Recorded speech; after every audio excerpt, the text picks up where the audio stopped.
ব্যাঙ্গালোরে চিকিৎসা করাতে গিয়ে মর্মান্তিকভাবে মৃত্যু খানাকুলের 4 বাসিন্দার, গুরুতর জখম আরও 2 জন। বৃহস্পতিবার মৃতদেহ খানাকুলে এসে পৌঁছালে শোকে ভেঙে পড়েন এলাকার মানুষজন।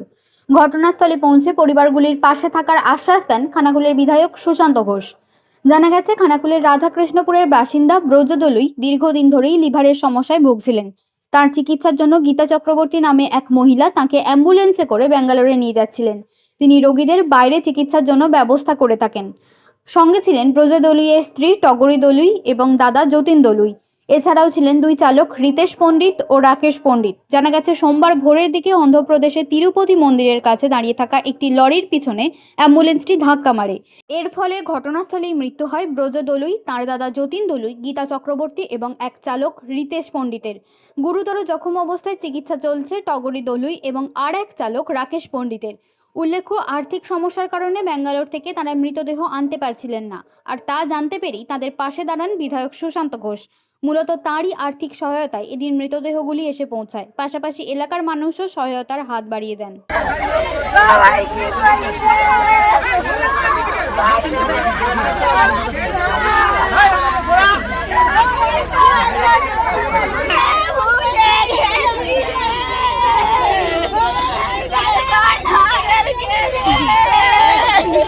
দেখুন, আমাদের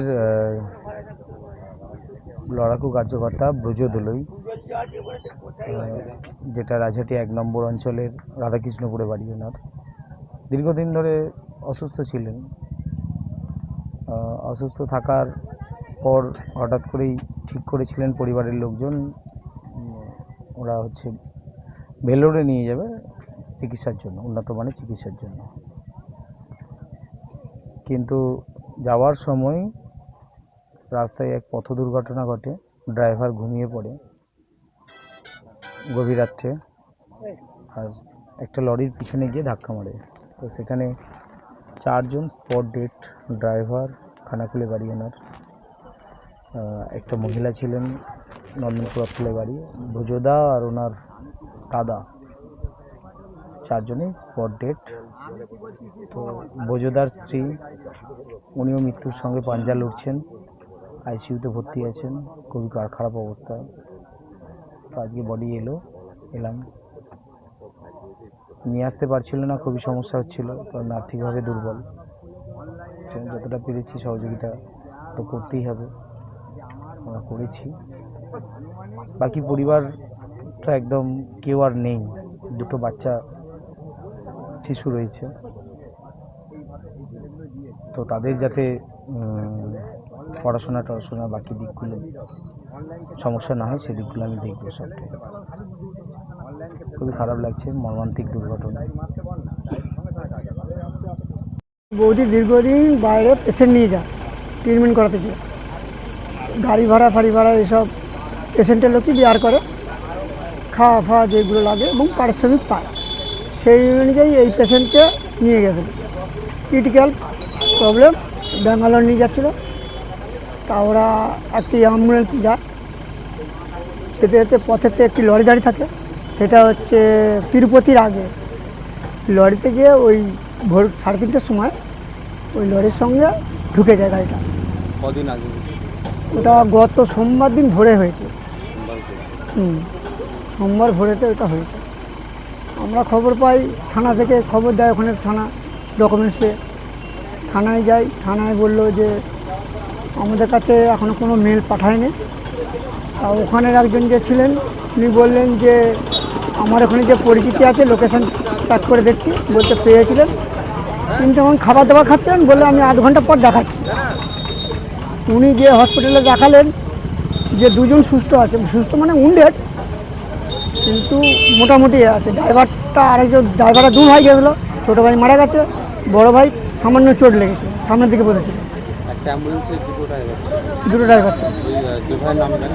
নামগুলো আমার ঠিক খানাকুলে পণ্ডিতদের। আমার বৌদির নাম গীতা চক্রবর্তী। এরা 4 জন স্পট ডেট হয়ে যায়।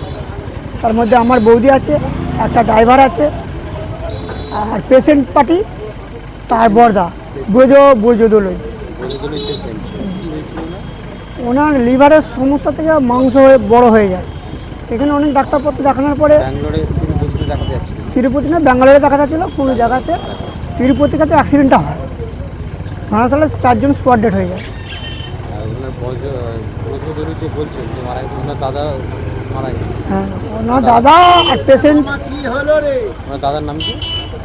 ওনার দাদার নামটা আমার জানা নেই, ও আমার বন্ধু বলে আমি জানি, ব্রজদোলই। এখন বর্তমানে মারা গেছে কজন? 4 জন মারা গেছে। ওনার স্ত্রী বেঁচে আছে, তবে স্বাভাবিক নয় এখনও, ওকে স্থানান্তরিত করাতে হয়েছে। পেশেন্টের স্ত্রী, হ্যাঁ পেশেন্টের স্ত্রীর বিষয়, হ্যাঁ, পেশেন্টের স্ত্রীর পেশেন্টের মোট 6 জন ক্যান্ডিডেট ছিল।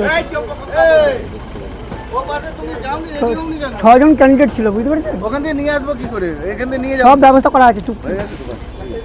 এখন কদিন পরে এলো? 3 দিন, সোমবার থেকে ধরুন। ওখানে পোস্টম্যাডাম হয়েছে, পোস্টম্যাডামের পর ছেড়েছে ওরা অ্যাম্বুলেন্স খুঁজতে, বডি বাড়িতে এলো? আজকে বাড়িতে এলো। এমএলএ সাহেব নাম আপনার? হ্যাঁ, আমার নাম স্বরূপ চক্রবর্তী। আর বিশদ কিছু বলতে পারছি না, আমার শরীর ভালো নেই। বাড়িটা কোথায়? হ্যাঁ, আমাদের বাড়ি নন্দনপুর, রথতলা। হ্যাঁ, আজকে নিয়ে আসা হলো এবং সম্পূর্ণভাবে সাহায্য করেছে এখানকার স্থানীয় যে বিজেপি যে আমাদের এমএলএ সাহেব সুশান্তবাবু, উনি আর্থিক সহায়তা করে অ্যাম্বুলেন্সের যে আসার যে খরচটা উনি দিয়েছেন। তার সঙ্গে কিছু সামাজিক দিক থেকে কিছু লোকও এগিয়ে এসেছে যারা আমাদেরকে আর্থিকভাবে সাহায্য করেছে। নন্দনপুরের কজন আছে? নন্দনপুরে স্যার আছে একজন, নন্দনপুরে আছে 2 জন, আর একজন চিকিৎসাধীন আছে। আর খানাকুলে একজন মারা গেছে, আর খানাকুলে একজন চিকিৎসাধীন আছে। টোটাল 6 জন ছিল। তো 2 জন খানাকুল, আপনার 3 জন নন্দনপুর, আর নন্দনপুরের একজন। তবে নন্দনপুরে তেমন কি হলো থেকে আসতে এবং ওখানে পোস্টমর্টম নিয়ে 2,40,000 টাকা খরচ করেছে। তো ম্যাক্সিমামটা আমাদের এমএলএ সাহেব দিয়েছে। কি নাম আপনার? আমার নাম আবির চক্রবর্তী, বাড়ি নন্দনপুর, যিনি মারা গেছেন। কি নাম আপনার ভাই? আপনার আমার কাকিমার নাম হচ্ছে গীতা চক্রবর্তী, যিনি মারা গেছেন।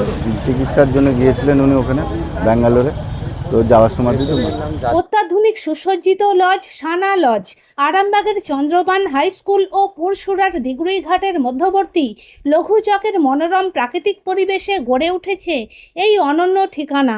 বিবাহ, অন্নপ্রাশন, এনগেজমেন্ট বা যে কোনো সামাজিক অনুষ্ঠানের জন্য সর্বাধুনিক ব্যবস্থায় প্রস্তুত সানা লজ।